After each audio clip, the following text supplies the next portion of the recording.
Halo, Assalamualaikum. Perkenalkan, nama aku Olivia Maulida Nabila. Dan sekarang aku mau ngejelasin sedikit tentang salt dome dan hydrodynamic strap, di mana ini merupakan tugas video dari mata kuliah Geologi Migas dan Batubara di kelasnya Mbak Noni. Oke, yang pertama ada kubah garam atau salt dome. Salt dome ini merupakan gundukan atau kolam garam yang telah menerobos lapisan sedimen di atas permukaan bumi. Salt dome ini dapat terbentuk dari cekungan sedimen, di mana lapisan garamnya itu nanti akan tertutupi oleh lapisan sedimen yang lebih muda, tetapi tetap dengan ketebalan yang cukup besar. Nah, jika kondisi memungkinkan, si salt dome ini nanti dapat naik ke atas permukaan bumi hingga ribuan kilometer. Nah, adanya perkembangan si salt dome ini juga dapat merusak lapisan batuan yang nantinya akan menjadi trap dari minyak dan gas yang ada di bawah permukaan bumi. Nah, setidaknya ada dua faktor yang dapat mempengaruhi atau dapat membentuk si salt dome ini. Yang pertama itu ada sedimen garam akan terkubur sedimen garam terkubur ribuan meter di bawah permukaan bumi. Terus yang kedua ada garam memiliki kemampuan untuk mengalir dan berubah wujud pada suhu atau tekanan yang tinggi. Lalu dalam beberapa kasus si garam yang tadi aku udah bilang kan dia bisa naik ke atas permukaan bumi kan. Nah, nanti itu bisa membentuk larutan yang tenggelam di iklim lembab dan gletser di iklim kering. Itu seperti contohnya ada di Iran, itu kata Klein tahun 1979.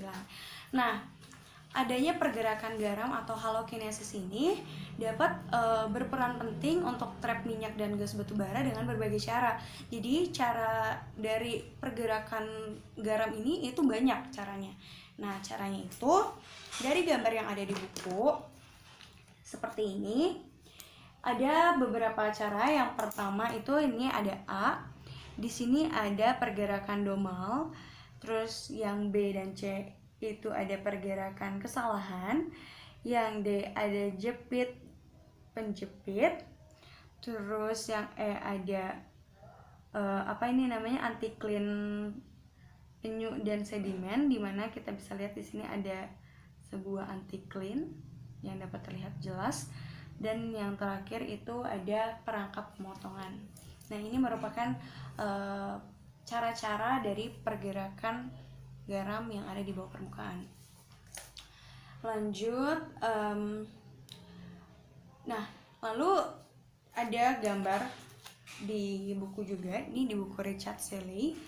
Nah, ada gambar seperti ini, di mana ini ada kubah garamnya, ada salt dome-nya, di mana di ujung-ujung kubah ini minyak dan gasnya itu akan dapat terjebak. Di sini ada minyak dan gas itu dapat terjebak di sebelah sini.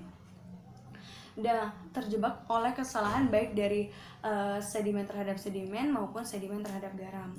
Lalu itu juga dapat terjadi karena pemotongan stratigraphy, pinch out, dan on lap. Nah, pokoknya ketika yang tadi aku udah jelasin juga, ketika si kubah garamnya itu naik ke atas atau dia naik ke dekat permukaan nih, si kubah garamnya kan nanti kan akan terdorong terus naik ke atas. Nah, nanti itu dia akan dilarutkan oleh air tanah yang ada di sini nih, si kubah garam ini. Nah, nanti kalau misalnya dia dilarutin sama air tanah yang ada di atas ini, nah lapisan sedimen yang di atas ini tuh nanti juga bisa larut, ya kan? Bisa larut dan runtuh ke dalam cekungan yang sudah ada. Nah, sehingga nanti itu dapat menimbulkan breaksih solusi kolaps yang pada akhirnya ini juga dapat bertindak sebagai reservoir minyak bumi. Kurang lebih seperti itu. Lanjut lagi kita. Oke, yang kedua itu ada hydrodynamic strap. Nah, dari katanya aja ada hydro berarti air. Berarti penjelasannya atau pengertiannya yaitu jebakan yang dipengaruhi oleh adanya pergerakan air. Nah, konsep ini itu pertama kali dikenalkan oleh Hubbard tahun 1953 dan juga Leverson pada tahun 1966, di mana argumen dasarnya itu mereka mengatakan bahwa minyak dan gas itu akan naik ke atas pada lapisan permeabel, tetapi berbeda halnya jika mereka menghadapi penghalang permeabilitas struktural atau stratigrafi, di bawahnya mereka mungkin akan terperangkap. Oke, biar lebih jelasnya di sini ada lapisan Nah, di sini ada lapisan kan. Nah, di sini ada minyak nih. Ini minyak. Minyak ini nanti dia kan pasti akan bergerak ke atas kan, ke atas ini, ke atas lapisan dia akan bergerak ke atas. Nah, di sini dimisalin ada hujan. Dari hujan. Ada hujan.